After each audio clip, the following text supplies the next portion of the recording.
Hey everyone, it's Charlene. Today I'm going to be showing you how to use your die cuts with your alcohol inks. So let's get started.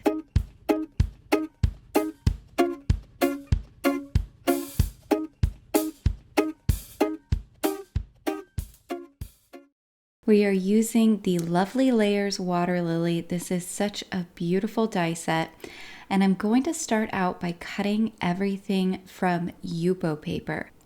Yupo paper works really well with your alcohol inks. It is a synthetic paper. It is non-porous, which means that your inks are more easily able to move around on the paper. So I'm starting out here with two different kinds of alcohol inks. I have just regular alcohol ink, and then I have alcohol ink pearl. The ink color is Fiesta and the pearl color is Enchanted. All of this information will be down below in the description box as well.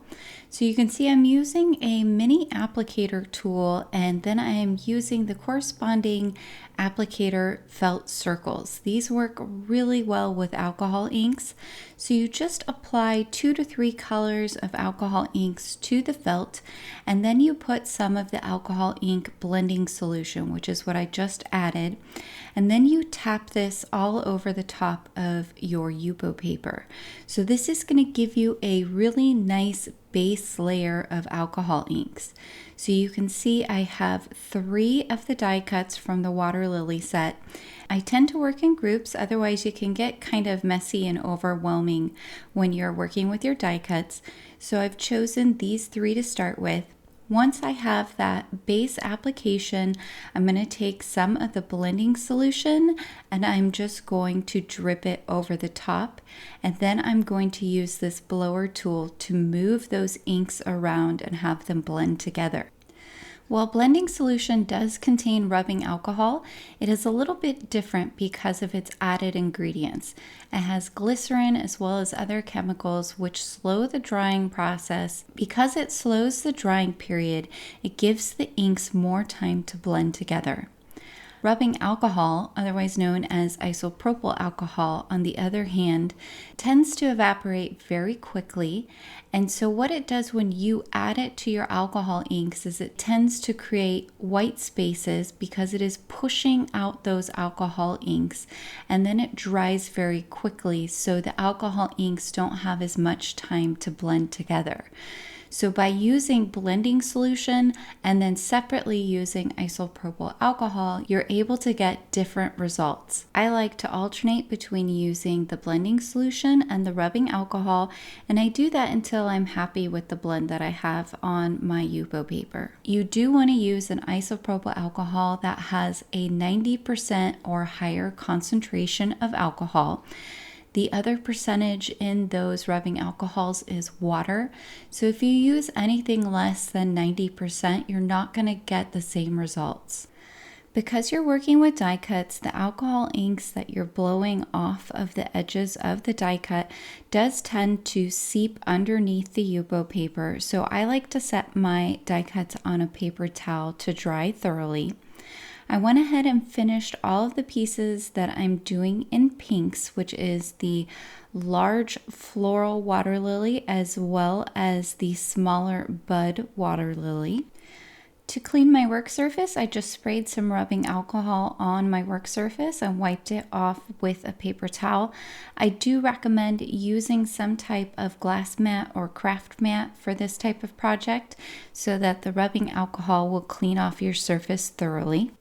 For the remaining die cuts, which are the lily pad, the stem, as well as the leaves that go underneath the water lily bud, I'm using some greens. I am using Mojito Alcohol Ink, and then I'm using Sublime Pearl Alcohol Ink. I'm doing the same process that I did with the flower and the bud. If you're wondering what the difference is between alcohol ink and alcohol ink pearl, the pearl has a shimmery finish. So if you're mixing regular alcohol inks with pearl alcohol inks, your finished project is going to have shimmer in different areas depending on how that pearl color has blended in with your regular alcohol ink.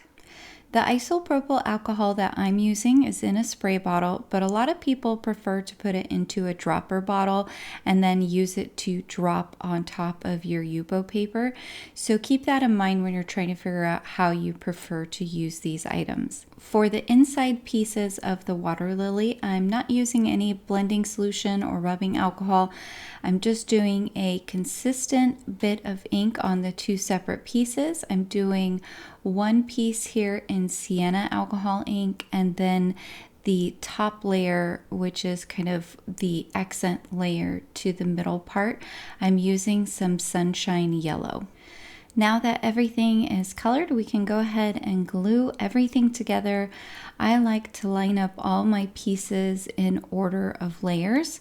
I also tend to only glue towards the center of the florals. That way, if I ultimately decide to pop up any of the petals to give it a more 3D look, I can go in along the edges and add some adhesive foam squares. Something to keep in mind when you're working with Yupo paper, because it is synthetic and very slick, when you add any glue to it, it's going to take a while for the glue to dry.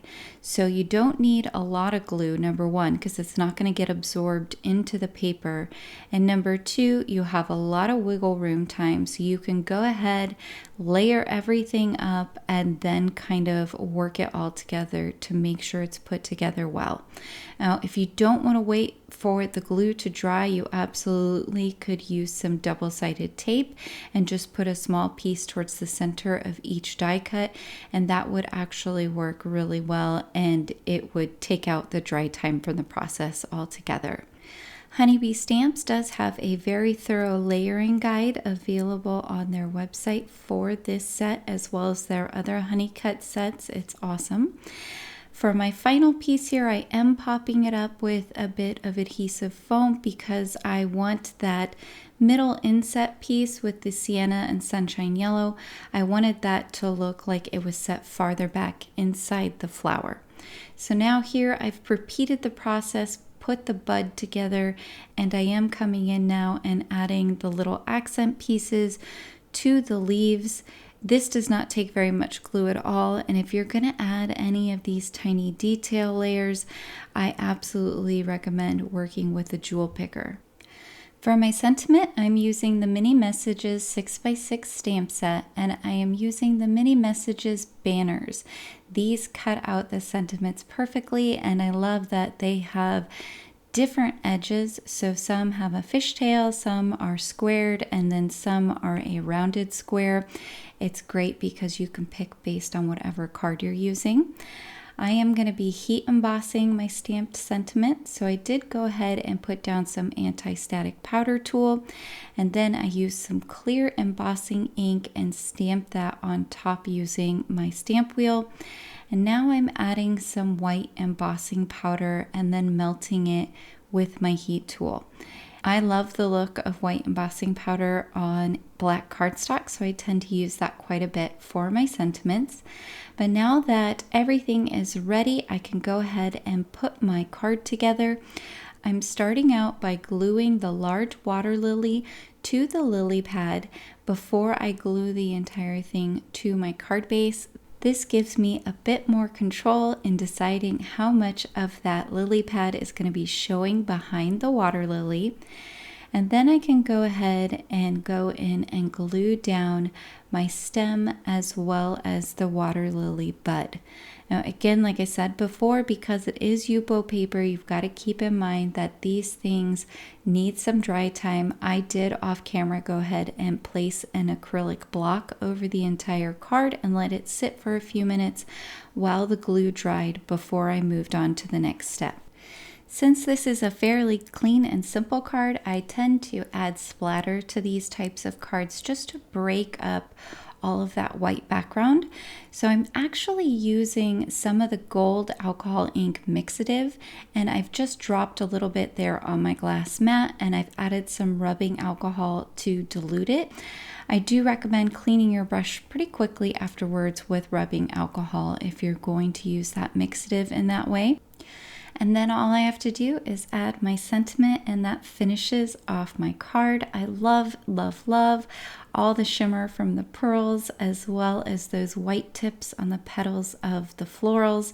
I think this looks awesome.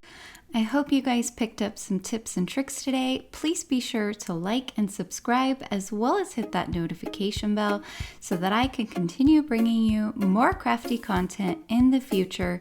Until next time, happy crafting.